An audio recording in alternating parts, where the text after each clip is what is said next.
Hey, Coach, congratulations on the bid. Thank you.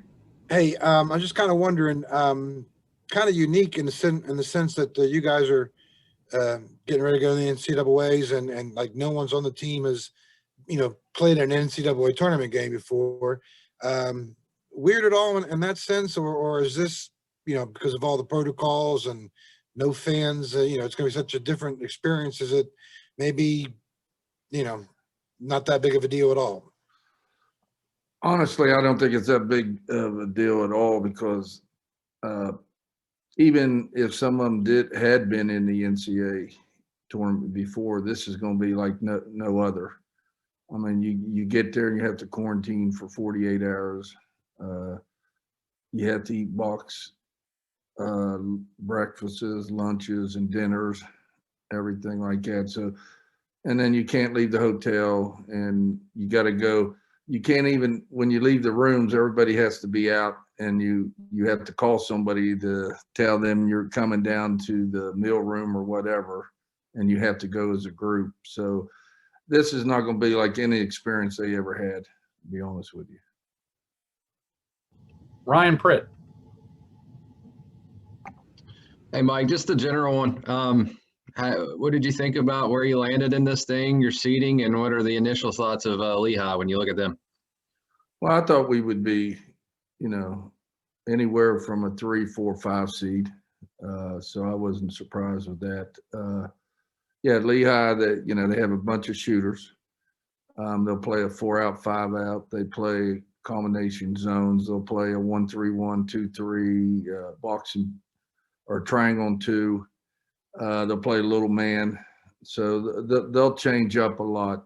And most of their changing up is in a zone, different looks in a zone. So we'll have to go against that probably a lot of the time.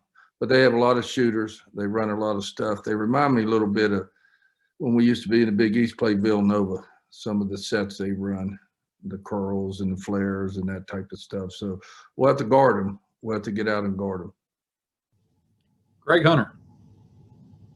So Mike, health wise. Hey, Greg, you can call me a lot of things. Don't ever call me I'll call Bob. you that.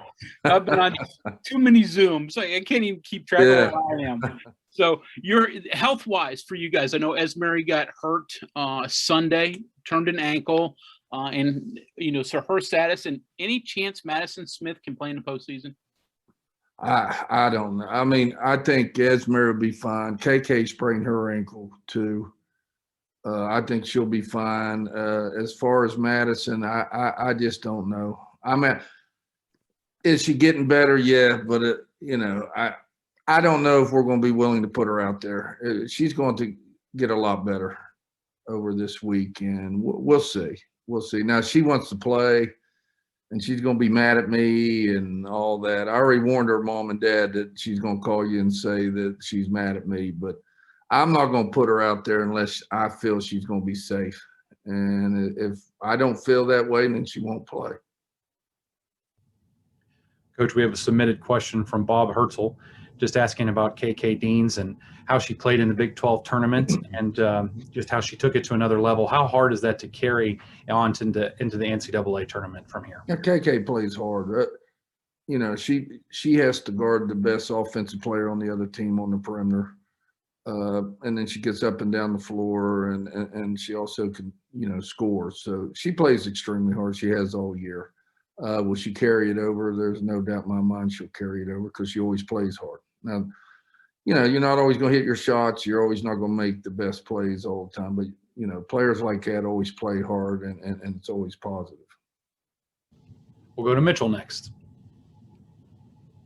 Yeah, Coach, you mentioned Esmery should be good to go for the NCAAs. I was just kind of looking at some of her numbers.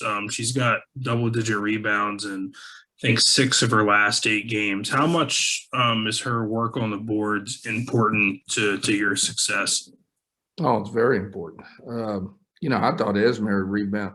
I mean, even in the Baylor game, I'm going to tell you what, she went up against them players and did a terrific job and boxed them out and rebound and had double-figure rebounds.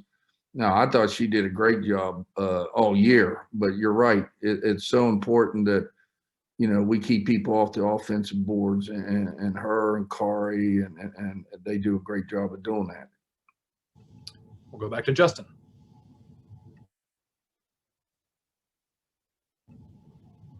Hey, sorry about that.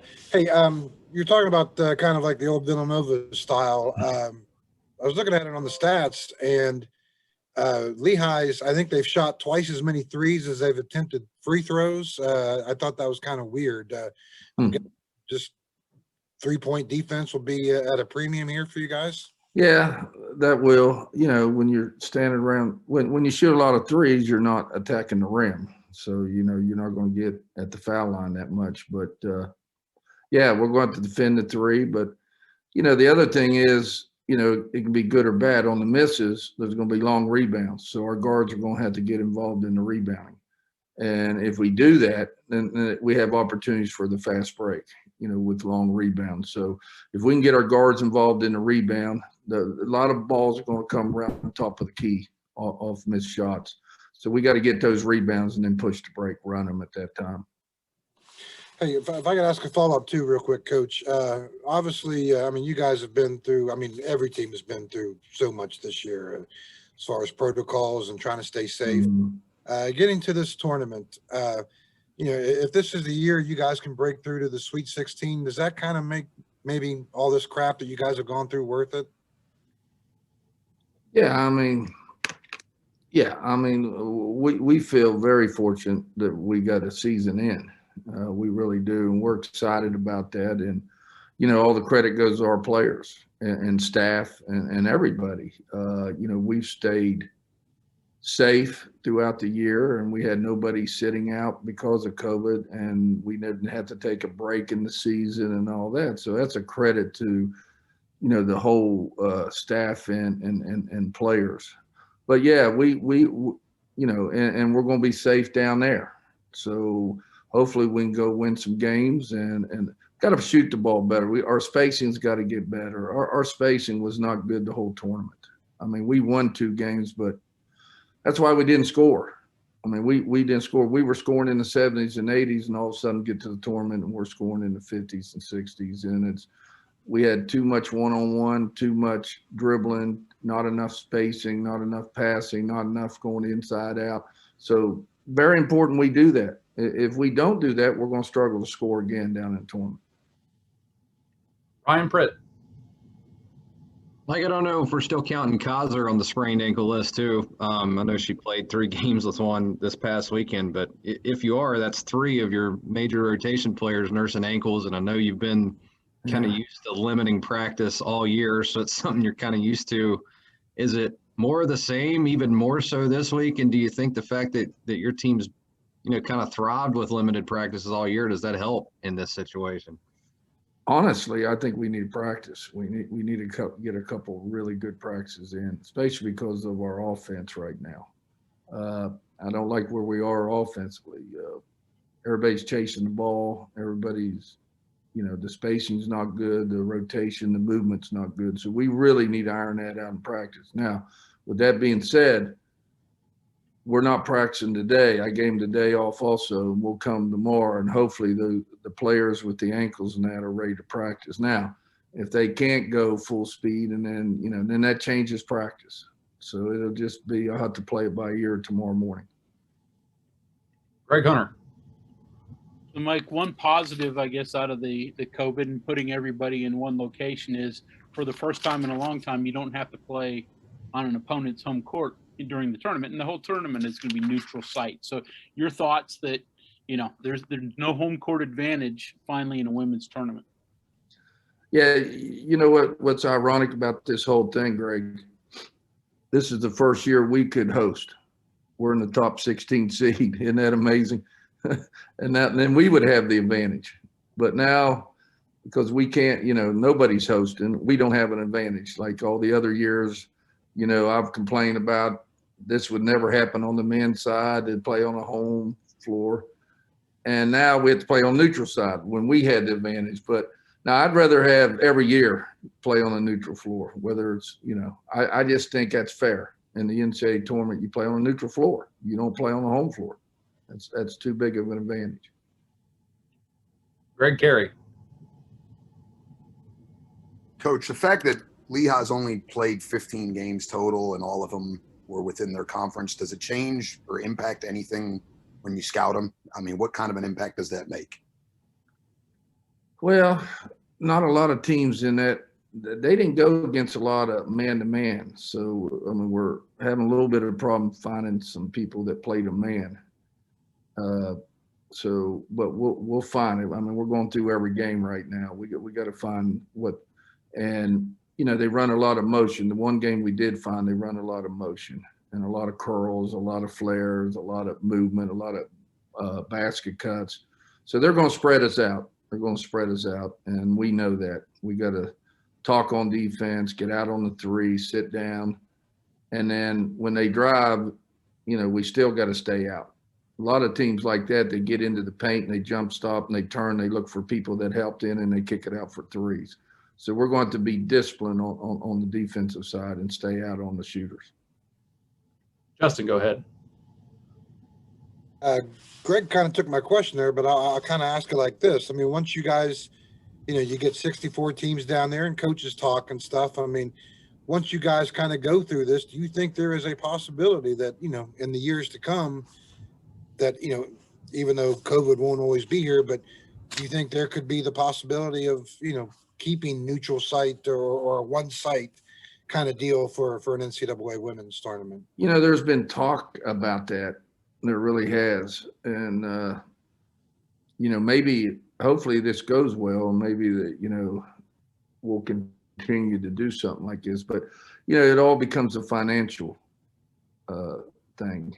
And playing on home sites financially makes it better for the NCAA and the schools and all that. But we'll see. And I think a lot of things are going to change even when COVID's over. You know, these Zoom calls and these things. And I think a lot of that will continue. And hopefully playing on neutral site will continue, but we'll see. And then you were talking about Madison earlier, just to clarify here. She'll travel with you guys out there, or? We didn't bring her to the tournament until Friday.